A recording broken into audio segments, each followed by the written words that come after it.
News 18 के digital page में आप सबका स्वागत है। मैं हूं राजन वैद। आज जो मुख्य इंटरनेशनल हेडलाइंस बनी हैं उससे आपको अवगत करवाने आया हूं।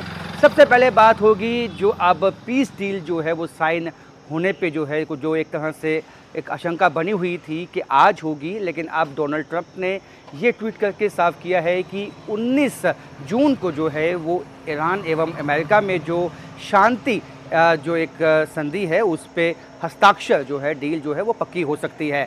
ऐसे में इस रिपोर्ट से दुनिया भर के जो इस वक्त मार्केट है उसमें उछाल दिखने में आया है, क्योंकि हर कोई खुश है। अगर यदि ये पीस डील लॉक हो जाती है तो आप यकीन मानिए कि समूचे देश में ये खुशी होगी और समूचे विश्व में जो है लोग इसका जश्न मना सकते हैं, क्योंकि जितना नुकसान, वैश्विक नुकसान जो है, वैश्विक चुनौतियां जो है इसके चलते आई है वो आप समझ सकते हैं बेहतर। समूचे विश्व में जो महंगाई है, इन्फ्लेशन रेट है वो बहुत ज़्यादा ऊपर गया है और ऐसे में हर कोई चाहता है कि ये जो एक पीस डील है वो अमेरिका एवं ईरान में जो है वो लॉक होनी चाहिए। हालांकि पहले डोनाल्ड ट्रंप ने कहा था कि मंडे को यानी कि आज जो है ये हो सकती है, लेकिन अब उनका कहना है कि 19 जून को ये होगी। और अपने आप में इसलिए भी काफ़ी अहम हो जाती है क्योंकि जब इजराइल, ईरान एवं अमेरिका इस जंग में कूदे थे तब उसके बाद जितने बिलियन डॉलर जो है इस जंग में ख़त्म हो चुके हैं, उससे ग्लोबल रिसेशन जो है वो आ गया था और कहीं ना कहीं उसका जो इम्पैक्ट है वो हिंदुस्तान पे भी आने लगा। हमारे यहाँ जो पेट्रोल की, गैस की कीमतें हैं वो बढ़ गई और ऐसे में यदि ये पीस डील जो है वो लॉक हो जाती है तो उसके बाद तेल की कीमतें नीचे आ सकती हैं, जिसका सीधा इम्पैक्ट बाकी चीज़ों पर जाएगा और बाकी चीज़ें भी सस्ती हो सकती हैं।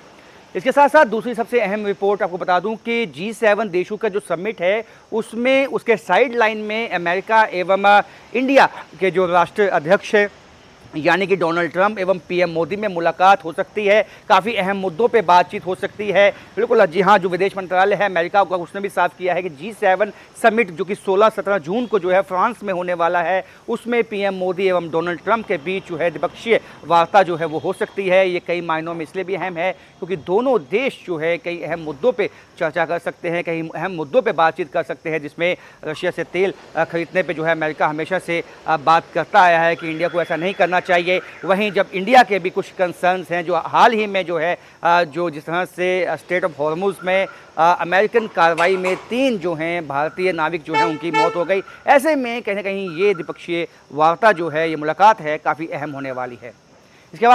इसके बाद तीसरी जो सबसे अहम रिपोर्ट है वो है चाइना को लेके, क्योंकि चाइना ने अब इस तरह के जो मिसाइल्स हैं वो बनाने शुरू कर दिए हैं।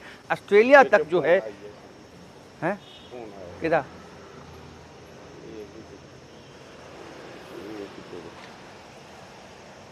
पागल जया इंसान। चाइना की ये नीति हमेशा से रहती है कि कहीं ना कहीं जो वेपनरी है उसकी वो इस तरह की हो जाए कि वो विश्व के किसी भी देश को निशाना बना सके। लेकिन ऐसे में आप सब जानते हैं विश्व में यूरोपियन देश ऐसे भी हैं, जैसे अमेरिका की एक नीति है, जब भी कोई देश ऐसी कोई मिसाइल बनाता है जो उसके देश तक सीधे हिट कर सकती है तो उनकी जो पॉलिसी है वो डिफरेंट है उसके लिए। यूँ ही ऑस्ट्रेलिया ने भी कंसर्न जताया है। ऑस्ट्रेलिया का मानना है कि जिस तरह के वेपन्स और मिसाइलें जो हैं चाइना ने बनाई हैं ये ग्लोबली इम्पैक्ट तो करेंगी, बल्कि ऑस्ट्रेलिया के लिए भी ये एक चुनौती हो सकती है, जिस पे निगाह अब ऑस्ट्रेलिया की बनी हुई है। इस तरह की तमाम इंटरनेशनल रिपोर्ट्स देखने के लिए बने रहिए न्यूज़ 18 के साथ। राजन वैद, न्यूज़ 18 जम्मू।